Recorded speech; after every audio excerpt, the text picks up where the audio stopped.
전주에 사시는 69 오정래님은 오늘 아침에도 식탁 위에 놓인 바나나 2개를 쓰레기통에 넣으셨습니다. 껍질에 거뭇거뭇한 점이 생겼다는 이유였습니다. 반찬 가게를 오래 하시다 몇 해 전에 그만두신 분인데 늘 이렇게 말씀하셨어요. 바나나요? 그거 그냥 출출할 때 하나 먹는 간식이지 뭐 별거 있나요? 게다가 너무 달아서 나이 든 사람한테는 오히려 안 좋다던데요. 혹시 지금 이 말씀에 고개를 끄덕이고 계신가요? 정말 많은 우리 어르신들이 그렇게 알고 계십니다. 그런데 오늘은 조금 불편한 진실을 하나 꺼내려고 합니다. 우리가 지금까지 바나나에 대해 알고 있던 상식, 그 상당 부분이 사실은 거꾸로 되어 있습니다. 먼저 숫자 2개만 기억해 주세요. 바나나 1개 안에는 칼륨이 400mg 넘게 들어 있습니다. 그리고 식이섬유가 약 3g 들어 있습니다. 이게 왜 중요한지는 잠시 뒤에 말씀드리겠습니다.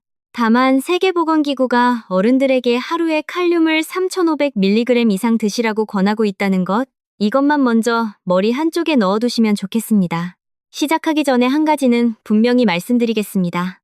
오늘 내용은 건강한 생활 습관을 위한 일반적인 정보입니다. 병을 진단하거나 치료하는 이야기가 아닙니다. 특히 지금 드시는 약이 있으시다면 그 약을 절대 마음대로 끊거나 바꾸지 마세요. 지병이 있으신 분은 반드시 주치의와 먼저 상의하셔야 합니다. 이 약속 하나만 지켜주시면 오늘 이야기가 여러분께 아주 든든한 도움이 될 겁니다. 자, 그럼 여러분과 함께 하나씩 풀어보겠습니다. 첫 번째 오해부터 바로잡겠습니다. 바나나는 그냥 간식일 뿐 특별할 게 없다. 이게 첫 번째 오해입니다. 그런데요, 바나나를 하나 손에 쥐어보시면 그 안에는 서로 다른 영양소들이 한 팀처럼 들어있습니다. 칼륨, 식이섬유, 저항성 전분, 비타민 B6, 마그네슘, 그리고 항산화 물질. 이것들이 따로따로 노는 게 아니라 우리 몸 안에서 서로 손을 잡고 일합니다. 그래서 바나나는 영양제 한 알과는 성격이 다릅니다. 오늘 저는 이 한 팀이 우리 몸 어디에서 어떤 일을 하는지 보여드리려고 합니다. 소화부터 혈압, 그리고 머리와 근육까지 순서대로 말입니다. 그리고 마지막에는 그럼 대체 어떻게 골라서 어떻게 먹어야 하는지를 아주 구체적으로 정리해드리겠습니다. 끝까지 함께 해주세요. 여러분, 이제 두 번째 오해입니다. 나이나무엔 변비는 당연한 거고 바나나는 소화에 별 도움이 안 된다. 이렇게 알고 계신 분이 많습니다. 순천에서 오랫동안 고구마 농사를 지으신 이른돌 강만수님도 그러셨습니다. 속이 늘 더부룩하고 화장실 가는 일이 예전 같지 않다고 하셨어요. 그런데 나이 탓만 하고 그냥 넘기셨습니다. 여기서 우리가 놓치는 게 하나 있습니다. 나이가 들면 우리 장을 움직이는 힘이 약해지는 건 맞습니다. 음식이 장을 지나가는 시간이 길어집니다. 그래서 속이 무겁고 가스가 차고 변이 딱딱해지는 겁니다. 바로 이 지점에서 우리에게 바나나가 생각보다 큰 일을 합니다. 바나나 안에는 성격이 다른 두 종류의 식이섬유가 함께 들어있습니다. 하나는 노폐물을 밀어내는 것을 돕습니다. 다른 하나는 물을 머금어 변을 부드럽게 만듭니다. 그런데 진짜 중요한 건 그 다음입니다. 특히 덜 익은, 그러니까 초록빛이 살짝 도는 바나나에는 저항성 전분이라는 것이 많습니다. 이 저항성 전분은요, 이걸 어떻게 설명드리면 좋을까요? 쉽게 말하면 위와 소장에서 소화가 안 되고 그대로 대장까지 내려가는 전분입니다. 그럼 소용이 없는 것 아니냐고요? 천만에요. 바로 그게 핵심입니다. 이 전분은 대장에 사는 좋은 세균들의 먹이가 됩니다. 우리 장 속에는 수많은 세균이 살고 있습니다. 이 세균들이 저항성 전분을 먹고 나면 짧은 사슬 지방산이라는 물질을 만들어냅니다. 그 중에서도 부티르산이라는 것이 아주 귀합니다. 이 부티르산은 대장벽을 이루는 세포들의 주된 먹이입니다. 장벽을 튼튼하게 지키고 염증을 가라앉히는 것을 돕습니다. 장벽이 튼튼해야 나쁜 것들이 함부로 몸 안으로 새어 들어오지 못합니다. 게다가 우리 면역력의 상당 부분이 바로 이 장에서 결정됩니다. 그러니 장 속 좋은 세균을 잘 먹이는 일은 단순히 변비 이야기가 아닙니다. 우리 몸 전체의 방어선을 손보는 일입니다. 여기서 한 가지 솔직하게 짚고 넘어가겠습니다. 이 저항성 전분에 익숙하지 않으신 분은 처음 며칠은 배에 가스가 조금 찰 수 있습니다. 이건 좋은 세균이 열심히 일하기 시작했다는 신호이니 너무 걱정하지 마세요. 대신 갑자기 많이 드시지 말고 하루 1개 정도로 천천히 늘리시면 됩니다. 그리고 익은 정도에 따라 역할이 조금 다릅니다.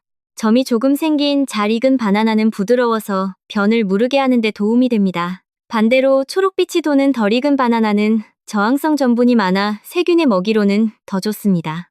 강만수님께는 그래서 이렇게 말씀드렸습니다.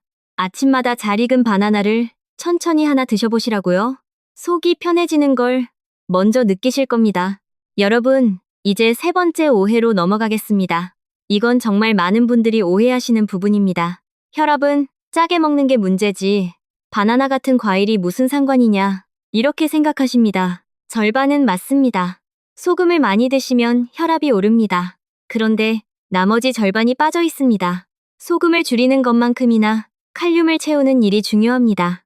왜 그럴까요? 이유가 있습니다. 우리가 소금을 많이 먹으면 몸 안에 물이 붙잡힙니다. 우리 혈관 속을 도는 피의 양이 늘어납니다. 좁은 관에 물이 많이 흐르면 압력이 오르듯 혈압이 올라갑니다. 그런데 칼륨은 여기서 반대편에서 일합니다. 칼륨은 콩팥이 남는 소금을 소변으로 내보내도록 돕습니다. 쉽게 말하면 칼륨이 몸속의 짠기를 밖으로 밀어내주는 겁니다. 게다가 칼륨은 혈관벽의 긴장을 풀어줍니다. 긴장이 풀린 혈관은 조금 더 넓어집니다. 넓은 관으로 물이 흐르면 압력이 내려가겠지요. 그래서 소금과 칼륨은 시소의 양쪽 끝과 같습니다. 한쪽만 신경 써서는 균형이 잡히지 않습니다. 숫자로 보면 더 분명합니다. 여러 나라에서 어른들을 조사한 연구들이 있습니다. 칼륨을 하루에 1000mg 정도 더 드신 분들은 위쪽 혈압이 대략 3 정도 낮았습니다. 3이 뭐 그리 대단하냐고 하실 수 있습니다. 하지만 이건 약도 아니고 그냥 음식으로 얻은 차이입니다. 그리고 혈압은 조금만 낮아져도 뇌졸중과 심장병 위험이 함께 줄어듭니다. 바나나 한 개에 든 400mg 남짓한 칼륨이 그 균형을 맞추는 든든한 한걸음이 되는 이유입니다. 대한고혈압학회 같은 전문가들도 소금은 줄이고 칼륨이 풍부한 채소와 과일은 늘리라고 오래전부터 강조해 왔습니다. 그런데 여기서 아주 중요한 이야기를 반드시 드려야 합니다. 잠깐, 이건 정말 귀 기울여 들어주세요. 모든 분이 칼륨을 무작정 늘리셔도 되는 건 아닙니다. 콩팥이 약하신 분, 그러니까 만성 콩팥병이 있으신 분은 칼륨을 몸 밖으로 잘 내보내지 못합니다. 그러면 칼륨이 오히려 몸에 쌓여서 위험할 수 있습니다. 또 혈압약 중에는 칼륨을 몸에 남겨두는 종류가 있습니다. 이런 약을 드시는 분이 갑자기 칼륨을 많이 드시면 문제가 생길 수 있습니다. 그래서 다시 한번 말씀드립니다. 콩팥이 안 좋으시거나 드시는 혈압약이 있으신 분은 바나나를 많이 늘리기 전에 반드시 주치의와 먼저 상의하세요. 이건 겁을 드리려는 게 아닙니다. 안전하게 도움을 받으시라는 겁니다. 건강한 콩팥을 가진 대부분의 어르신께는 음식에서 얻는 칼륨은 아주 이로운 친구입니다. 여러분, 이제 네 번째 오해입니다. 이건 조금 의외라서 대부분 처음 들으실 겁니다. 칼륨만 잘 챙기면 되는 거 아니냐, 이렇게 생각하기 쉽습니다. 그런데 우리 몸은 그렇게 단순하지 않습니다. 칼륨이 제 역할을 하려면 뒤에서 조용히 받쳐주는 짝이 하나 필요합니다. 바로 마그네슘입니다. 많은 분들이 이 마그네슘의 존재를 잘 모르고 지나치십니다. 조금만 더 설명드리겠습니다. 우리 몸의 세포는 칼륨을 세포 안쪽에 잘 붙잡고 있어야 합니다. 그런데 세포 안에 마그네슘이 부족해지면 이상한 일이 벌어집니다. 세포에는 칼륨이 빠져나가는 작은 문이 있는데 평소에는 마그네슘이 그 문을 살짝 눌러 잠가둡니다. 그런데 마그네슘이 모자라면 그 손이 풀려버립니다. 그러면 문이 열리고 애써 챙긴 칼륨이 소변으로 줄줄 새어나갑니다. 그래서 아무리 칼륨을 먹어도 자꾸 부족한 분들이 있습니다. 알고 보면 마그네슘이 부족했던 경우가 많습니다. 이게 참 놓치기 쉬운 부분입니다. 그럼 우리는 어떻게 해야 할까요? 다행히 답은 어렵지 않습니다. 바나나에도 마그네슘이 어느 정도 들어있습니다. 다만 아주 많지는 않습니다. 그래서 바나나만으로 다 채우려 하지 마시고 마그네슘이 풍부한 음식을 곁들이시면 좋습니다. 견과류 한 줌, 깨, 콩, 시금치 같은 푸른잎 채소, 그리고 잡곡밥, 이런 것들이 마그네슘의 좋은 창고입니다. 바나나 하나에 아침에 견과류 몇 알을 더하는 것, 이 작은 조합이 칼륨과 마그네슘이라는 두 짝을 함께 채워줍니다. 그러면 우리 근육도 덜 떨리고 다리에 쥐도 덜 나고 몸이 한결 안정됩니다. 보이시죠? 바나나 하나를 제대로 쓰려면 곁에 무엇을 두느냐가 이렇게 중요합니다. 여러분, 이제 5번째 오해입니다. 사실 오늘 이야기 중에 가장 뿌리 깊은 오해가 이겁니다. 바나나는 달아서 당뇨에는 독이다. 그래서 혈당이 걱정되는 분들은 바나나를 아예 멀리 하십니다. 창원에서 혼자 지내시는 66 나춘자님도 그러셨어요. 과일은 다 당이라며 몇 년째 손도 안 대셨습니다. 마음은 이해합니다. 하지만 여기에는 아주 중요한 사실이 빠져 있습니다. 바나나가 혈당에 미치는 영향은 얼마나 익었느냐에 따라 크게 달라집니다. 이걸 재는 잣대가 하나 있습니다. 혈당 지수라는 건데요. 어떤 음식이 혈당을 얼마나 빨리 올리는지를 숫자로 나타낸 겁니다. 놀라지 마세요. 초록빛이 도는 덜 익은 바나나의 혈당 지수는 대략 30 정도로 낮습니다. 반면에 껍질에 점이 많이 생긴 아주 잘 익은 바나나는 60에 가깝게 올라갑니다. 같은 바나나인데 익은 정도에 따라 2배 가까이 차이가 납니다. 앞에서 말씀드린 저항성 전분 기억나시죠? 덜 익은 바나나에 많은 그 저항성 전분이 당이 피 속으로 들어가는 속도를 늦춰줍니다. 그래서 급하게 확 오르지 않고 완만하게 올라갔다 내려옵니다. 바나나가 익어갈수록 이 전분이 단순한 당으로 바뀝니다. 그래서 아주 무른 바나나일수록 혈당을 더 빨리 올리는 겁니다. 그러니 혈당이 걱정되는 분은 바나나를 버리실 게 아니라 고르는 법을 바꾸시면 됩니다. 점이 잔뜩 핀 무른 것보다는 아직 단단하고 초록빛이 살짝 남은 것을 고르세요. 그리고 한 가지 요령을 더 알려드리겠습니다. 바나나를 혼자 드시지 말고 단백질이나 좋은 지방과 함께 드세요. 예를 들면 무가당 요구르트 한 그릇이나 견과류 몇 알과 같이 드시는 겁니다. 그러면 당이 더 천천히 흡수됩니다. 이렇게 드시면 식후 서너 시간 동안 혈당이 출렁이지 않고 잔잔하게 유지됩니다. 나이가 들면 우리 몸이 혈당을 다루는 힘이 조금씩 약해집니다. 그래서 우리에게는 이렇게 완만하게 관리하는 습관이 더욱 중요합니다. 물론 솔직하게 말씀드릴 것이 있습니다. 아무리 좋아도 한 번에 너무 많이 드시면 안 됩니다. 특히 아주 무른 바나나를 여러 개 드시는 건 좋지 않습니다. 하루에 잘 고른 바나나 1개, 이 정도가 대부분의 어르신께 알맞습니다. 당뇨가 있으신 분은 이 방법을 시작하시기 전에 역시 주치의와 한마디 나누시면 더 안심입니다. 대한당뇨병학회에서도 과일을 무조건 금하기보다 양과 종류를 지혜롭게 고르라고 안내합니다. 바나나는 잘만 고르면 오히려 든든하고 안정적인 간식이 될 수 있습니다. 여러분, 이제 6번째 오해로 가보겠습니다. 이건 우리 마음을 참 무겁게 하는 오해입니다. 기억력이 흐려지고 기분이 가라앉는 건 그냥 나이 탓이다. 그래서 어쩔 수 없다. 이렇게 체념하십니다. 방에 왜 들어왔는지 잊어버리고 사람 이름이 얼른 떠오르지 않고요. 목포에서 우체국에 오래 다니시다 은퇴하신 71 편영자님도 요즘 부쩍 그러시다며 속상해하셨습니다.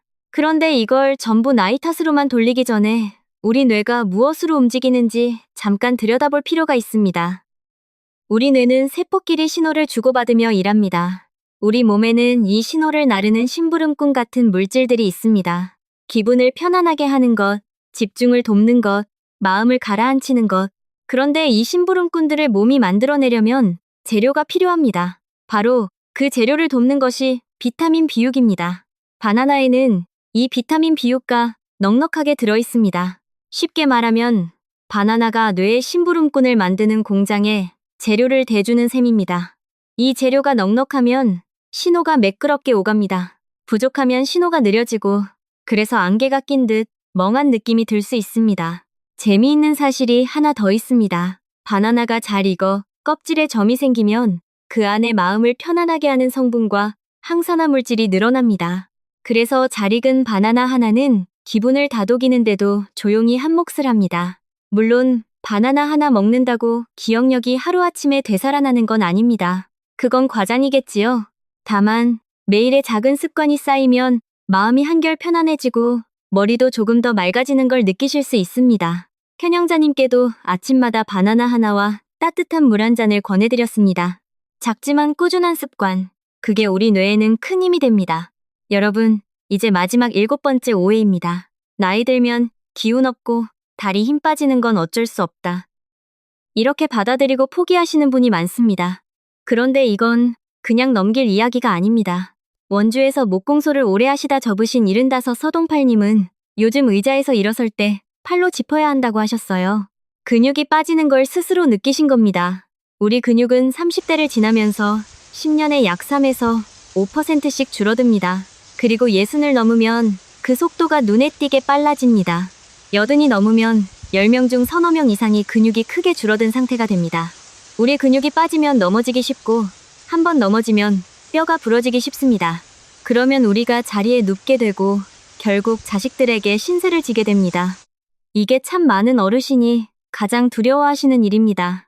그렇다면 바나나가 여기서 무슨 도움이 될까요? 앞에서 말씀드린 칼륨이 다시 등장합니다. 65이 넘은 어르신 수백 명을 살펴본 한 연구가 있습니다. 칼륨이 풍부한 음식을 꾸준히 드신 분들이 근육량을 더 잘 지키고 있었습니다. 이유가 있습니다. 우리가 고기나 짠 음식을 많이 먹으면 몸이 살짝 산성 쪽으로 기웁니다. 이 상태가 오래되면 우리 몸이 근육을 조금씩 헐었습니다. 그런데 칼륨이 풍부한 과일과 채소는 이 산성 기운을 누그러뜨립니다. 그래서 근육이 덜 헐리도록 지켜주는 겁니다. 다만 여기서도 솔직해야겠습니다. 바나나만 먹는다고 근육이 저절로 붙지는 않습니다. 그건 정직한 말이 아니겠지요. 근육을 지키려면 반드시 몸을 움직여야 합니다. 벽을 잡고 앉았다, 일어서기, 가벼운 산책, 여기에 단백질과 바나나 같은 칼륨 식품을 더하는 겁니다. 움직임이 씨앗이라면 이런 음식은 그 씨앗이 자랄 토양입니다. 둘이 함께여야 근육이 자랍니다. 자, 여기까지 오해 7가지를 하나씩 바로 잡아봤습니다. 여러분, 잠깐 정리하고 갈까요? 예전엔 이렇게 알았습니다. 바나나는 그냥 간식이다. 이제는 압니다. 우리 몸에서 여러 영양소가 한 팀으로 일하는 음식이다. 예전엔 소금만 조심하면 된다고 알았습니다. 이제는 칼륨으로 균형을 맞춰야 한다는 걸 압니다. 예전엔 달아서 당뇨에 나쁘다고만 알았습니다. 이제는 익은 정도에 따라 잘 고르면 오히려 도움이 된다는 걸 압니다. 예전엔 근육 빠지는 건 어쩔 수 없다고 알았습니다. 이제는 움직임과 함께라면 지킬 수 있다는 걸 압니다. 우리 늦게 알았다고 자책하지 마세요. 지금 아셨으니 오늘부터 바꾸시면 됩니다. 그럼 이제 가장 궁금하실 이야기를 하겠습니다. 그래서 대체 어떻게 먹으라는 거냐? 아주 구체적으로 정리해드리겠습니다. 여러분, 이 부분만 잘 기억하셔도 오늘 영상은 충분히 값어치를 합니다. 첫째, 양입니다. 하루에 잘 고른 바나나 1개면 충분합니다. 바나나 하나는 대략 100칼로리 정도라 부담이 없습니다. 둘째, 고르는 법입니다. 혈당이 걱정되시면 아직 단단하고 초록빛이 남은 것을 고르세요. 변비가 걱정되시면 점이 조금 핀 잘 익은 것을 고르세요. 목적에 따라 익은 정도를 다르게 고르시는 겁니다. 셋째, 시간입니다. 되도록 아침에서 낮 사이에 드세요. 우리 몸이 하루 동안 그 영양소를 쓸 시간이 넉넉해집니다. 넷째, 짝을 지어 드세요. 바나나 하나에 무가당 요구르트나 견과류 몇 알을 곁들이세요. 그러면 혈당은 더 완만해지고 마그네슘까지 함께 채워집니다. 다섯째, 천천히 시작하세요. 지금까지 바나나를 잘 안 드셨다면 갑자기 늘리지 말고 하루 1개부터 시작하세요. 처음 며칠 배의 가스가 조금 차도 곧 편해집니다. 그리고 가장 중요한 여섯째입니다. 이건 안전에 관한 것이라 꼭 지켜주세요. 콩팥이 안 좋으시거나 드시는 혈압약이 있으시거나 당뇨가 있으신 분은 바나나를 늘리기 전에 반드시 주치의와 먼저 상의하세요. 그리고 어떤 약도 마음대로 끊지 마세요. 이 6가지만 지키시면 바나나는 아주 든든한 아침 친구가 됩니다. 오늘 우리는 바나나 하나를 완전히 새로운 눈으로 바라봤습니다. 여러분, 2가지만 다시 마음에 새겨주세요. 하나, 소금과 칼륨은 시소의 양쪽 끝이라 칼륨을 채우는 것도 혈압에 중요하다는 것. 둘, 바나나는 익은 정도에 따라 혈당에 미치는 영향이 2배 가까이 달라지니 목적에 맞게 골라 드셔야 한다는 것. 이 2가지만 기억하셔도 앞으로 식탁 위에 바나나가 예전과 다르게 보이실 겁니다. 처음에 바나나를 버리시던 오정래님도 이제는 아침마다 하나씩 천천히 드신다고 합니다. 속이 편해지고 기운이 도는 것 같다며 웃으셨어요. 끝으로 한 가지 부탁을 드려도 될까요? 혹시 집에 혈압약이나 당뇨약을 드시는 어른이 계시다면 이 이야기를 살며시 전해주세요. 다만 약은 함부로 바꾸지 마시고 궁금한 점은 꼭 주치의와 상의하시라는 말씀도 함께요. 그리고 이런 이야기가 도움이 되셨다면 구독을 눌러두시면 다음에 또 찾아뵐 수 있습니다. 우리 몸을 지키는 건 거창한 게 아니라 이렇게 매일의 작은 선택들입니다. 오늘 아침 그 작은 선택 하나 바꿔보시는 건 어떨까요? 여기까지 함께 해주셔서 참 고맙습니다. 다음 이야기에서 또 또 편안하게 뵙겠습니다.